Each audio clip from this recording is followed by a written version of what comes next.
somebody who reached out to me is Andrew Tate, who's extremely controversial. From the perspective of a lot of people, is a misogynist. I've heard his name, and I know that there's a lot of controversy around him. Maybe you could familiarize me. Is he an athlete, a podcaster? He used to be a fighter, a kickboxer, I believe. During that and after that, I think he was in a reality show. He had all these programs that are basically like pickup artist advice. He has this like community of people where he gives advice on how to pick up women, how to be successful in relationships, how to make a lot of money. A lot of the criticism that he gets is it's like a pyramid scheme where you convince people to join so that they can make more money, and then they convince others to join, and that kind of stuff.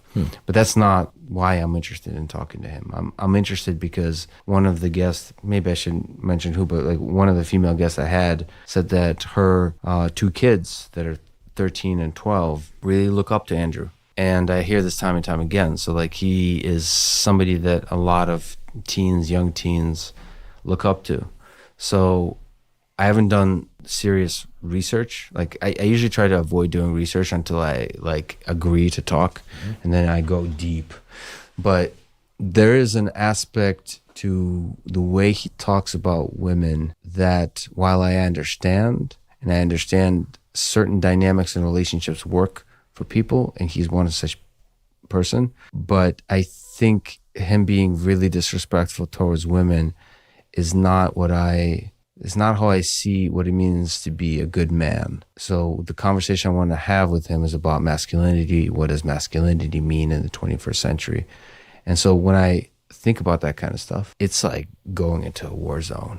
When you do a podcast, everything you do is positive. Maybe you'll say the wrong thing. It's like an inaccurate thing, and you can correct yourself. With Andrew Tate, with Donald Trump, with folks like this, you have to, it's a professional boxing. Like you have to push the person. You have to be really eloquent.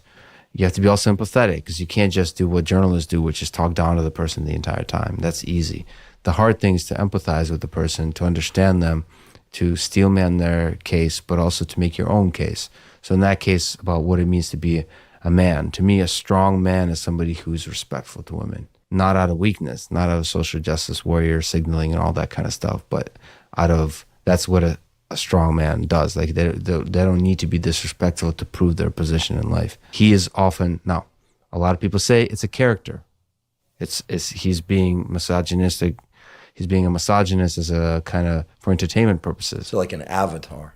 Yeah, but to me, that avatar has a lot of influence on young folks. So the character has impact. Oh, I don't think you can separate the avatar and the person in terms of the impact, as you said. In fact, there are a number of accounts on Twitter and Instagram and elsewhere in which people have only revealed their first names, or they give themselves another name, or they're using a cartoon image. And part of that, I believe, and at least from some of these individuals who actually know who they are, I understand as an attempt to maintain their privacy, which is important to many people, and in some cases, so that they can be more inflammatory and then just pop up elsewhere as something else without anyone knowing that it's the same person.